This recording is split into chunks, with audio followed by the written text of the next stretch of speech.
മുൻ എംഎൽഎയും KTDC ചെയർമാനുമായിരുന്ന PK ശശിയെ CPM പാർട്ടിയിൽ നിന്ന് പുറത്താക്കി.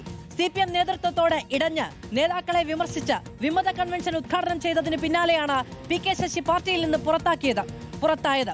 CPM പാലക്കാട് ജില്ലാ സെക്രട്ടറി EN സുരേഷ് ബാബുവിനെതിരെയായിരുന്നു PK ശശിയുടെ വിമർശനം. CPIM വിട്ട് UDF-ലേക്ക് ചേക്കേറുമെന്ന രീതിയിൽ CPIM വിമത കൺവെൻഷനിലേക്ക് PK ശശിയുടെ എൻട്രി. പറഞ്ഞു തുടങ്ങിയതും അവസാനിപ്പിച്ചതും കള്ള്, സ്പിരിറ്റ്, സുരേഷ് ബാബു എന്നീ 3 വാക്കുകളിലൂടെ.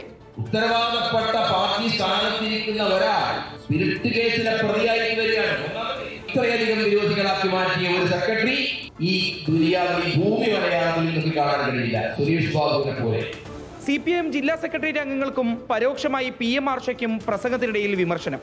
ജില്ലാ സെക്രട്ടറിയെ മാറ്റിയാൽ പാർട്ടിയിൽ തുടരാമെന്നും PK ശശിയുടെ ഡിമാൻഡ്. എന്നാൽ പറഞ്ഞു തീരും മുമ്പേ പാർട്ടിയുടെ നടപടി വന്നു.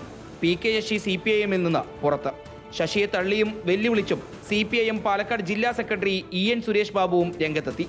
എന്തെങ്കിലും അത്തരത്തിലൊരു കാര്യം എൻ്റെ രാഷ്ട്രീയ ജീവിതത്തിൽ ഉണ്ട് എന്ന് തെളിയിക്കപ്പെട്ടാൽ ഞാൻ ഈ പൊതുപ്രവർത്തനം അവസാനിപ്പിക്കാം. പുറത്താക്കുന്നത് കൊണ്ട് വിമത നീക്കം തടയാൻ കഴിയില്ലെന്നും പോരാട്ടം തുടരുമെന്നും PK ശശിയുടെ മറുപടി. ഇതൊന്നും പേടിപ്പിച്ചാൽ അങ്ങനെ പിന്മാറിപ്പോകുന്ന ആളുകളൊന്നും അല്ലട്ടോ. ഈ ജില്ലാ സെക്രട്ടറിക്കെതിരായിട്ടുള്ള ആരോപണങ്ങളെല്ലാം ജില്ലാ സെക്രട്ടറി മാത്രമല്ല, ജില്ലാ നേതൃത്വത്തിൽ പല ആളുകളുണ്ട്.